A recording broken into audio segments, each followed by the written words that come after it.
Alright, let's talk a big game for both these players later. In the top left, as the Red Zerg, he is on fire. Or Bllye. Just Bllye. You didn't hear that. Damn, his tag still is for Bllye, though. In the top right, as the Blue Terran, he is GuMiho. Yeah. Right. I guess he doesn't have that name change available, does he? Well, to Daisy. Of course, Acer now no longer has a StarCraft 2 team, which is just too sad. They had a lot of good players. Just that name that's just you attach to Bllye and you attach to Scarlet, you know, and Nerchio, and it's weird now, but it is going to be on fire before these guys get picked up by a new team. Bllye is just in every single online tournament. I can't see someone saying, who do we pick up? That guy? I don't think we're going to get our name out there with this guy. Like that, no, that's always going to happen. GuMiho, of course, on a Korean Pro-Terran team. Pro-team, not Pro-Terran. He is a Pro-Terran, though. And he is just super good lately. He's been doing good in not just the online leagues like the Lima League, but obviously the Lima League is #1 in our hearts here, and hopefully you guys too as BaseTradeTV fans. Hype. But he's just, you know, he didn't win the last weekly. In fact, the last weekly was kind of odd because he went out really quickly along with another fan favorite of Soulkey, and we had a very odd finals. That was a little bit of a mix-up there. But he's been doing well in the, you know, the SSL, GSL, well enough anyways. Not obviously winning it. And before that, GuMiho was winning. He had won 3 Alima Leagues in a row and then got 2nd place in the finals. And that's against really good players, you know? So if you don't know what the Alima League is, you check that out first. But just know that there's really good players on that tournament. And his TvZ just, I don't know what it is, Terran versus Zerg. I think I just have this unconscious bias that Terran is better against Zerg. And it's not because I think the balance is actually out of whack. It's just that when I think of Terran, I think of Zerg. And when I think of Terran versus Zerg, I guess I feel my own thoughts on the matchup, which is that I prefer this matchup over any other. I know back in Heart of the Swarm, I would always bring up, like, I can't think of a Terran who doesn't like versus Zerg. That seems to be the favored matchup, even if you're not necessarily winning it. Oh my god, that wasn't supposed to happen. Anyways, even if you're winning against the race, you still preferred it over anything else. But Legacy of the Void did mix that up with the Ravagers. Ravager all-ins, new maps too. It's all types of different, but that Reaper's not supposed to go down. Luckily, GuMiho was the 2nd one. So obviously he wanted 2 to harass with, and that's, you know, it's a big deal that he doesn't have 2 now, but at least he has 1 to scout with. But you just don't expect to see the Ling right there, you know? And he was not paying attention to it. Does it to come back, take care of the Lings that started attacking supply depots, wasted a few minerals repairing that, so already like a good start for Bllye. This isn't going to like a game ending or anything like that, although if it's a second Reaper, it'll be so good. But it's like a really good start. This Reaper is gonna hop off again, but is gonna die, I think, to the bottom lane. Yeah, he got the kill. And did I even get scouted? No, I think what happened was that he sent it to the other places first, because he didn't send an SCV scout until every 20 minutes, but once again the stream go down for a blip. Didn't miss anything important this time, but that is not a good sign, I would say. Might try changing servers, might be the first start of fixing things, and then I guess I'll have to get the tech guys on it. And by tech guys, I mean smart people in Twitch chat. Yahoo!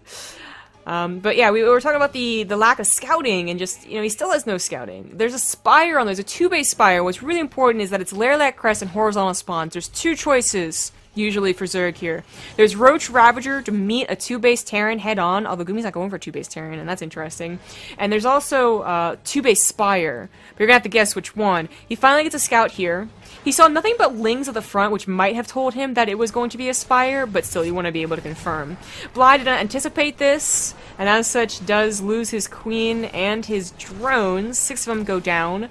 The Mutas will be able to come out, though, but the Hellions also went down here. Got a few more drones on top of that, but the Lings were quick to react. I want to note that both of these guys are not on their preferred server. NA is the default. Europe versus Korea. And Bllye is also awake really late in the day, night rather. It's 2 AM where he is. He just tweeted it out. GuMiho had to wake up early for this, but I think the being up that late is going to really affect Bllye, especially in the later stages of this tournament, depending on where he goes. Now this drop is actually able to get down, which is the biggest thing. The mutas are supposed to be grid against drops because they kill the meta before this even happens, but just a simple 8 Marines were able to give Bllye a little bit of a headache there, and now he cleans it up with the help of a Queen. And, of course, more Mutalisk. Just getting every last bit from that drop. I mentioned 2-base Terran when I was talking about what Bllye's options were, because especially in these positions, we usually see 2-base, tank push, abuse the ledges, and it's actually not happening here. He's still going for tanks, but he went for a 3rd command center. Now, I also thought maybe this was a possibility of him going for that, the Gumi God air mech style that we saw last time he played on Laralac, but he had been getting tanks and barracks, so that wasn't going to be the case. We also saw Kelazur on this map go for air mech in the, well, he went for air, I should say. He went for double port Banshee, and then proceeded to go after that, trying to go into bio, which was interesting. But I think GuMiho is just getting Liberators because of the 2-base Muta build. No mass air for us today. Yet. He does scan the 3rd base and sees that it's not droning, so that's good for GuMiho. Bllye will want to get a few more drones over there. He's swapping over into roaches, which I think is really what you have to do on this map, and Arena as well, which is in the map pool, I believe, of this series. Because Mutilating Bling is just, it really thrives off of counterattacks and buying time and creep spread being really far out. And this map just does not set up well for that. It's close with these spawn positions especially. And there's not a lot of creep spread, as you can see here, as the army comes forward to try and clean what little there is up. Mutas do try and harass. So I think it is a better option. We do see Zerg sometimes just stick on Mutilating Bling, but it's hard to make work on even the best of maps like Dusk Towers. So these aren't with Medivacs. Here they are now. Of course, he had to delay them a little bit to get those Liberators. The tanks are also not here. The one tank died, and I guess he just actually did not make any more. Went for the Cyclone instead, which is a little interesting. This really doesn't feel like he should be committing too hard with it, though. Yeah, he does back off, because the upgrades aren't done. You know, it's not 1-1. Stim especially has to be done if you really want to do a push as a Terran, and Combat Shield is also not done. So he sees a Roach Ravager army that he might not have been expecting. He did manage to clean up the creep, but maybe at the cost of an army, maybe at the cost of this game. Bllye's going to take this fight. The Mutas get shripped, though, good God, by that Liberator. The Ravagers take care of one Liberator, the other one sieges up a little bit later, but actually for the better for it, because it dodged a couple of those Corrosive Biles.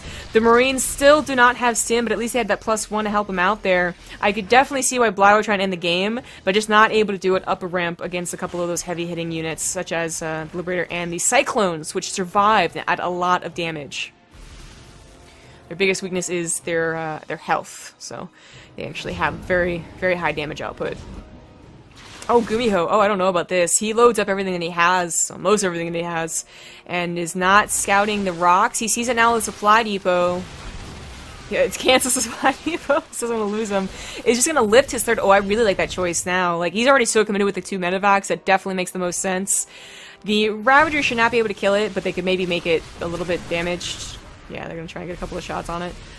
No tanks, just the Liberator, but the Liberator is so far back on a ramp, the Ravagers would have to go through it to actually hit it. And the double drop, well, GuMiho wasn't expecting this push.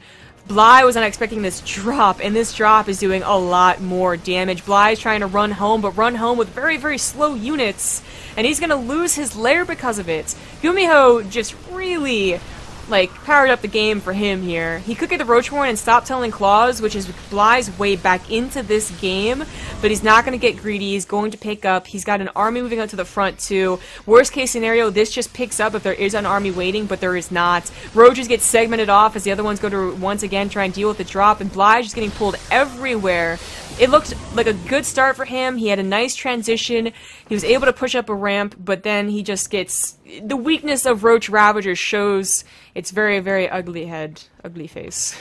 And he's starting to lose here, you know? He's going to get to a point where he's going to have to just say F it and attack, which is not his real plan here. He doesn't have upgrades. He has Tunneling Claws, which is going to be harassment-based.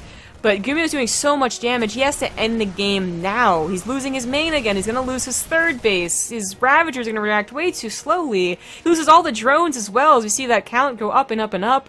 And the Roach Ravager, well, they're going to start on the 3rd base. That's just going to give GuMiho time to lift and secure his natural. This is not equivalent, even if he does kill all the SCVs. And GuMiho is actually going to take the fight. He has 1-1 upgrades over 0-0. No medevacs really helping out, but he's going to try and take the fight without them. He would be an even fight, even if it wasn't an even fight. GuMiho still had production. Bllye does not. Drop still not cleaned up. This drop just escaped. Didn't actually kill the third, though. Just killed all the drones. But still, not a good position for Bllye. GuMiho, equal workers, but mules to account for. Upgrades, better army, more ability in the drops. Even if he doesn't pick this one up, okay. It must suck if they ever watch these VODs and they're like, man, look how good I am. Aw, they should really highlight the one thing I made a mistake on. It's not on purpose, I swear. But this drop does go back in here, and Bllye just can't respond to both at the same time. Not gonna try and snipe this last base. It's gonna pick up and come back later, but that supply, that army supply, oof. Not so hot. Still gonna have an upgrade lead, maybe like 10 seconds where Bllye could try and make something happen. And actually, speaking of which, Tunneling Claws would love to be used right now, but there's like 3 roaches. You go, guys. Girls. I don't know what you identify as. Oh, that was nice. Taking care of that medevac, but too little, too late. That's gonna be a ticket to the Liberators. Don't kill your own overlords, though. Oh, whoops-a-daisy.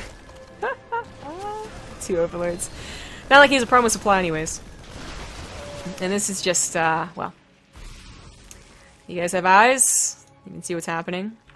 Yeah, income advantage. Just a gander, because why not? It's a fancy graph that has been fixed, by the way. So should be using it more and more. That income, oh my god, it's spiking so high right now. Oh, Jesus. Tanks were added in. That's odd to see no tanks in the early stage, but then a lot later on. But they are definitely going to be good against the Roach Ravager. Spawning pool went down a long time ago. I guess he was trying to rebuild a lair and realized it wasn't down. Probably shouldn't rebuild queens, actually. He doesn't have any queens. He's, his economy's not that great, and he's still gonna bank money because he doesn't have that much larva. Oh no.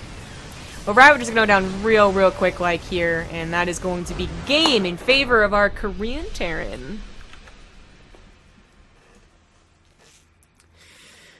I hit the square.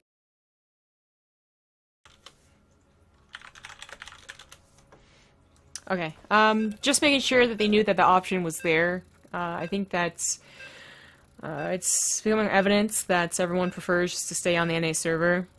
I told Bllye that the option was there, but I forgot to tell GuMiho, but like I said when I brought it up earlier, that most people don't use this option, but they could both agree to coin flip for server priority, so they could hope to get their server 3 maps in a row. But yeah, Bllye didn't agree in the first place, so didn't matter even if GuMiho wanted it. Which he did not. So, no harm done there. Game number 2. In the top right on Dusk Towers, he is up 1. It is the blue Terran, GuMiho. The bottom left as the red Zerg. He's on fire, Bllye. Had an okay start last game, you know, like he got kind of with a lot of hidden information, really, which is quite surprising. But then the transition didn't really work out. Unfortunately, that happens a lot when it comes to, oh, is he going to proxy hatch? Oh, we're going to watch that drone like a hawk. Unfortunately, Roach Ravager does come down to quite often. Someone drops you and then you have to either die or attack. And it doesn't create the funnest games, but sometimes it does create base trades, which can be really fun. But that game, it was just, it was very quickly a lost cause for Bllye. But Bllye is gonna get some serious revenge, man. Like, this proxy hatch is cruel, and he is very good with it. The question is, does GuMiho have any idea about this? We've seen Scarlet do it, we've seen Bllye do it, I think we even saw, like, Nurture do it once or something like that. And against Europeans, North Americans, it seems that they'll have some idea, so they're checking, you know, once every couple of games for something like this. But does a Korean, who probably very rarely plays Bllye? I have no idea. I have been missing a lot of subs, I'm guessing, so I do apologize. Went over that really quickly in the beginning. I don't have access to Twitch alerts, so you don't have Twitch alerts coming up either, but I'll try and catch them when I can. FF Surson resubscribed for 11 months in a row. Unfortunately, I also can't check, like, past resubs, because I actually don't have the page itself open without the login. So just a little unfortunate, missing on some production value here, but still getting good games, and that's what's most important. The proxy hatch still not scouted. Terrans usually do not bother SCV scouting unless they know their opponent can be up to no good. Which you should know, Bllye can be up to no good, but you don't anticipate usually something this quickly, right? It's usually like, oh, I'll catch it with a Reaper. I'll just make sure not to lose my Reaper this time. Those are usually the thoughts going in a Terran's head.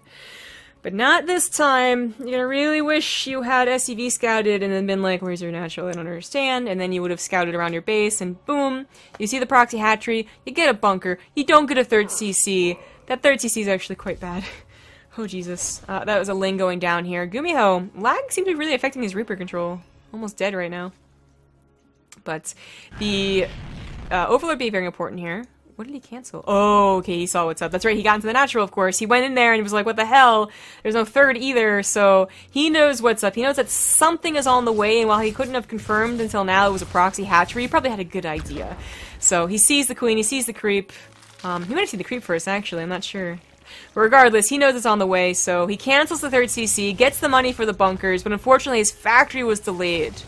And that's where the 30C really hampered him. So you can put Reapers in bunkers, but eventually the Ravagers will break everything. And in fact, with no wall off, they're gonna just walk on by.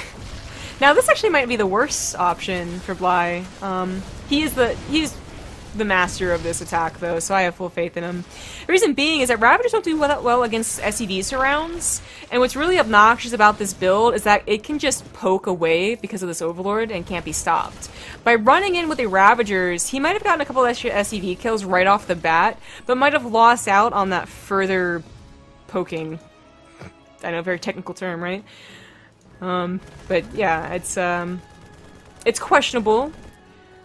But Bllye can never be counted out. He will keep doing things until they work, and if they don't, he'll keep doing them. So, just gonna wait and see what's gonna happen. A tank's on the way though, and that should solidify the defense. But if he ever gets back into the main, that tank actually can be miscontrolled quite easily. You really can't macro out of this. Just want to throw that out there. I did see Bllye get a couple more drones, but it doesn't usually happen. Not unless it's some weird game where they have like 5 SCVs and you're pretty much winning, but they usually tap out by that point. Tank is now up. My voice is starting to hurt, which is great. And that tank should be enough. Second tank should definitely be enough. The tank with a medevac should definitely be enough, I should say, because the single tank can actually be hit. But it's so far back, it still has a wall to go through, it still has a choke to go through. GuMiho's like really been quite good about repairing that wall, planting it back down. But I am not worried for GuMiho at all. And well, Bllye was this close to getting a free win. So close. Can't actually see what I'm doing with my hands, but this close. And it didn't happen, so. He's gonna charge in, the medevac isn't ready, he tries to get on top of the tanks, but because he went through a choke, the tanks still got some really good shots off on those units, so the tanks go down, the medevac, oh, the tank didn't go down. Okay, well even if it hadn't, the medevac and Marines would have been enough, that bunker is still alive too. And Bllye is just, well, he's sending slow lings across the middle of the map. You can tell he's not in a great place. I'm going to very carefully plug in my headset, as it is running out of batteries, so that OBS will not cry at me and be like, I don't know what I'm doing, and then crash. Cleaning up creep too, that's the other obnoxious thing about this build. What's so funny is that the two maps we see this the most on are Orbital and Dusk, and on other maps, okay, the tank's gonna go down again. Medevac did use itself to drop, so, well, he gave up perfect defense, but in return might be able to just end the game. The Marine's actually getting picked off by the drones. You go, drones. But even after losing the tank, he didn't lose that many SCVs. Single Roach gets rallied in here. But continuing my point... Oh, creep tumor. Any other... Whoa, did that just blink? What? Has it always blinked? What the flip-flopping? Is that you would be like, okay, at least they're denying their natural because there's a ton of creep spread, but not on maps that it's most common on, so that's always a little bit funny to me. I actually can't get over the fact that creep tumors blink. Has that always been the case? Oh, I wasn't blinking, I think it was just bugging. Nothing else, something else could be happening, be winning the game, I don't care. This is research. He did try and drop to take care of, I guess, the queen and the reinforcements. That's silly. They weren't blinking. Stim is on the way. Back to the game. More tanks are on the way, and GuMiho is going to have that one final push to win them all. Bllye has done a nice enough job keeping up on Army, but of course at the sacrifice of any type of real mid or late game. He still doesn't have a natural, and GuMiho is on top of that too, with this medevac drop. Free damage, controlled correctly, always nice for GuMiho. I am feeling the 2-0 for this guy. I really am, but Bllye, you gotta make something work. Make it work. Just put the tank. Psych! At least we finish, which is gonna help a little bit, but this is gonna be the last bust you've seen from Bllye. Tries to get on top of the tank, he just picks it right on up, and Stim is almost done. Even without it, the army goes down, and that's it. GG!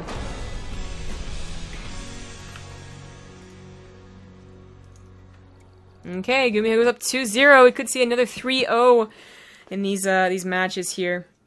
Now, if Bllye loses this one, he'll go on to face Naniwa in a PvZ. I really feel like Bllye will do well against a Protoss of any caliber, but Naniwa was... the reason he got through first place in the last group was on the back of his versus Zerg. If Bllye had studied at all, though, I think he would be well prepared against Naniwa's style. So, yeah. Masa getting out first, man. I actually had him pinned last with a little bit of hesitation, but he might get out first. Probably second. Or maybe the curse will take into effect. Oh, that's actually really important. Next map is going to be Ruins.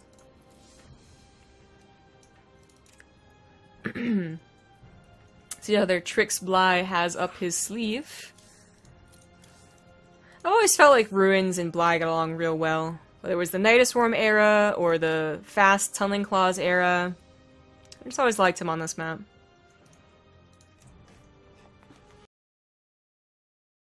Someone likes us. Alright, but I'm getting to that point where I'm just gonna start sounding like an old lady without even realizing. Because my throat doesn't really hurt, it just feels swollen, kind of. And I'm still gonna power through. In the bottom right, as the Red Zerg, he's down 0-2. It's Acer's Bllye. In the top right, as the Blue Terran, he is GuMiho. Guys, Fear Dragon is at work, because he has a real job. That's not esports based. And the other companion we sometimes have on BaseTradeTV, Tempo, is casting something else. Thank you, Kreslins, for the 15-month sub. It's a pretty big number, man. Thank you so much.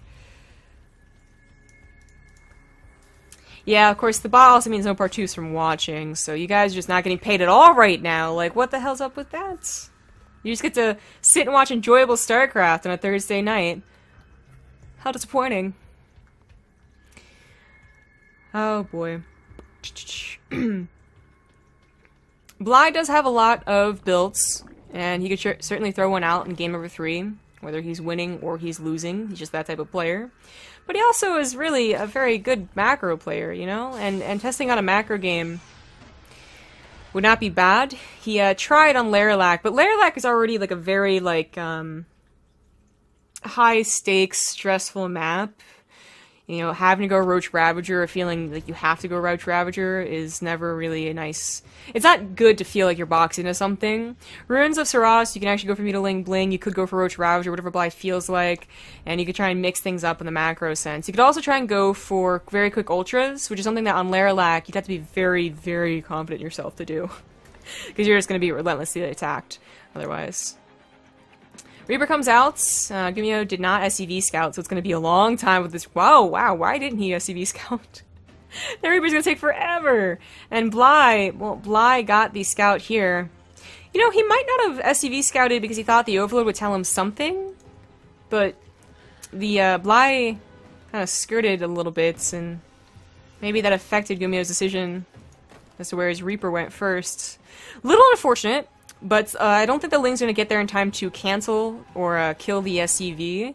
So, at the end of the day, the Reaper being as sidetracked as he is not going to end GuMiho's life, which is always ideal. The third Commencer is on the way. Being a pretty greedy build here. Lings are coming in here, but the command center, boom, finishes up. Maybe if he hadn't skirted past, they would actually have gotten in time, but it was always going to be very close on such a large map. A 2-base lair is on the way with speed, so I'm not feeling a Nidus Worm. I am just feeling a 2-base Muta. Hellion, just a single one on the way, of course, because he doesn't want to lift and let the Lings through. He doesn't want this command center to be easily scouted, although it probably inevitably will be with an oval or something like that.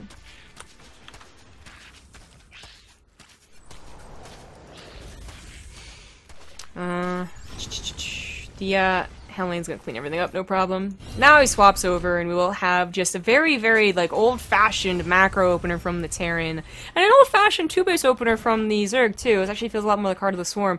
Oh, but I said I didn't feel the Nidus Worm because, well, he hadn't gotten a Roach Warren yet, but with the Roach Warren coming down, I feel it now. A 2-base lair just for fast Roach speed does exist, but I feel like it's really not as common as it was in Heart of the Swarm, and even then it wasn't that common. Like, it's pretty, like, a pretty safe build. It's not necessary. There's a Nidus Worm! Woohoo! Alright. This is something that we usually bring up, like, I'd say, like, 90% of the time on Ruins. And it doesn't happen, because the Nidus Worm, it went from being something that was like, why is this invisible? Like, this is so stupid. To being, I had a good build against it, so I did okay. You know, it's just become something that, like, ends the game really abruptly, and usually not in a very fun sense, whether it's for the win or the loss of the Zerg player. But this is one of those situations where GuMiho doesn't actually have a very good setup to defend against it. He didn't go for a 2-base. The Overlord scouted this, but not before Bllye decided to do it, so this was just a nice little opportunity. Where is it? Oh, there it is. Alright, this was scouted very, very quickly. A full surround goes down, but the Queens pop out, so the transfuses also go down. The rest of the SCVs are pulled. It's actually stopping the Roaches from really coming out too quickly, but there's just so little damage for GuMiho here, you know? It's Hellions against Roaches and Queens, and they're slowly taking them down. As the SCVs go down, more Roaches pop out, however, they are so slowly taking on the SCVs. Marauder helps, second Marauder on the way. Widowmines are hesitant to burrow, I guess, because of the SCVs. He loses 24 SCVs, but he actually manages to clean this up. I thought he might have just been totally dead. It's the Overlord? No, not even it's the Overlord. 25 SCVs is, believe it or not enough for 3cc. If Bllye were to do nothing else, I actually could see GuMiho recovering with only 25 SCV losses, but he's not doing nothing. he's following up in some way. And GuMiho is probably still going to die, even after being able to clean up that first Nidus Worm. Oh, these two Widowmines are gonna get some really good hits. Oh dear! Oh, that helps so much! That helped so much! Now, GuMiho, he takes any more SCV losses, it's absolutely critical. Like, 25 was really, like... Maybe you could bring this back if you were really good, and GuMiho certainly is really good, but anything more than that, and you're just starting to get SOL, you know? The 3 CCs will provide triple SCV production, but only if he has the minerals for it, so that's where the mules really have to be hammered down. And there they go. He doesn't have a starport either, which is usually really where the kicker is in coming back from an attack like that. You know, think back to like the infamous Heart game, you know, is because he could drop a lot and actually do a lot of damage. And that's why a lot of the times as a follow-up to a Roach attack of some form, we actually see a Spire, so that's the... Drops don't do a lot of damage. You can go into the mid-game with something a little bit safer. But Roaches in key positions and Queen in key positions will also do it.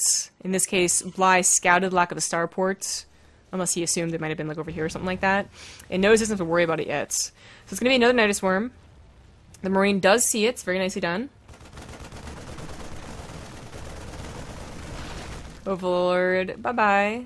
He's taking care of the two Overlords now, at least. Third one over here, though. Nidus Worm does feel a little useless. But that has been... Bllye has had much... He's done a lot more worse Nidus Worms, you know? He's gone games where he's done 7 Nidus Worms after doing some nice damage and then lost his lead because of it, because he wanted to end the game. He's had games where he was absolutely positively losing and still did 10 or 12 Nidus Worms and almost brought it back. This guy's just impressive. So that was useless, but not the most useless thing I've ever seen. Starport being transferred over, he was prioritizing medevacs over tanks, and I definitely agree with that decision. It's not so much about the frontal attack that he's worried about, although he does have to be worried about it. It's about the potential of coming back. And stimmed Bllye with medevacs is good, but also good at dropping. So he's trying to bring it back. He's going to take a fight with the medevacs first because he needs to take care of the Nidus Room. He doesn't want the reinforcement point to be there. He does snipe it pretty damn quick, but the medevacs still aren't out. Where are those medevacs? They're still not out. Nidus Room is on the way, but that's enough bio, honestly. They don't have upgrades, but they have stim, and those roaches just couldn't contest. There's no Ravagers either to force GuMiho to split or force GuMiho to rethink his position. That Nidus Room is probably going to feel a little useless again. It's going to be sent immediately. If he had just built one out here, he would have been able to reinforce. That's what's disappointing. And GuMiho, even without medevacs, didn't need him. Here comes one now. 2 more on the way. 1 more on the way. But Bllye, he's losing, man. The SCV count, it has been brought back up to something that is actually really good when you consider that mules are also on with it. Tanks are going to start popping out. GuMiho didn't even have to drop to come back into this game. That's the power of Terran, alright? Terran. Oh, oops. Taking that gas. You can actually see, like, despite Bllye having huge spikes this entire time. Oh dear God, I shouldn't have shown that. People are going to want nerf Terrans. Terran's actually doing really well. GuMiho's doing fine. But, oh, this is, of course, the other trademark of Bllye. But, oh, we saw it! Oh! Oh! So he might have seen the spikes on roaches beforehand and realized what was happening, but he also might have seen the dark shadows that appear here.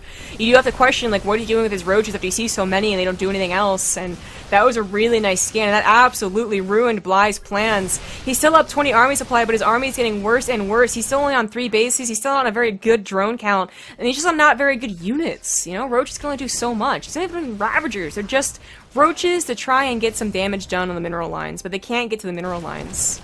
Not for longer than like 3 seconds. More roaches getting cleaned up, one at a time too, is really going well for GuMiho. And he is just extending this lead. He's starting to catch up on the army supply. In numbers now as well. Medevacs are dry, but it doesn't matter. There's so few roaches left over. This one's gonna go down? Oh, almost. Roaches are burrowing, they're trying to do what they can. But I really think that Bllye's gonna be going down 3-0. Remember that he is up pretty late, so there's probably been a couple of macro mistakes, probably decision-making, choices that he's made that he wouldn't have made if he was, it was 6 o'clock and he was doing absolutely fine, but he's not looking so hot in this game. Now, 15 more workers have gone down. That's actually an impressive amount, considering how quickly GuMiho was on top of the tunneling claws. But GuMiho still is at 3rd CC. In fact, this one being mined out means he could probably take a 4th base that's pretty full. Nidus Room goes down. Bllye's still trying to make this work. He's starting to run out of his own minerals, but can't lift a hatchery. It's not the race swap mod. The, tunneling claws, I mean, it's where Bllye really thrives. But now we have missile turrets on the way. They've been cancelled. They've been killed. Bllye excellent at stopping those, but GuMiho is starting to clean everything up, and during this entire time, yeah, he's been losing SCVs, but he's still been building units, so he still has a very good army. And he just says, F it. The tunneled, these burrowed roaches do see the mass doom drop, and that might trigger Bllye to go for an all-in by himself, or he might try and stop the drop from happening, but he has so few units on this side of the field, they'd have to be underneath the medevacs to even have a hope, and even then, it's not going to go so well. Once again, completely upgradeless. GuMiho does have engineering beta, just hasn't found the money to get any upgrades, but the drop gets off and really doesn't even lose that much despite roaches being on the ground to meet it. The lair goes down. These two roaches aren't going to do anything. These roaches aren't going to do anything. The Ravagers, they're probably going to try and get Corrosive Biles on the ramp, but not going to happen here. They get surrounded. Corrosive Biles not going to do much. And that's going to be game. Bllye dips down in army supply. He's dipping down in drones too. That is definitely one sim too many, so GuMiho's gonna have to pick up and go back home, maybe? It's gonna unload actually in the 3rd base, could just pick up again, so why not? Finally have an upgrade on the way, too. 3rd base is actually cleared up by, covered by creep, but there are other options. Since you are in the lead right now, GuMiho, your world's wide open, man. Just gonna pick up and leave. Pick up and leave. I mean,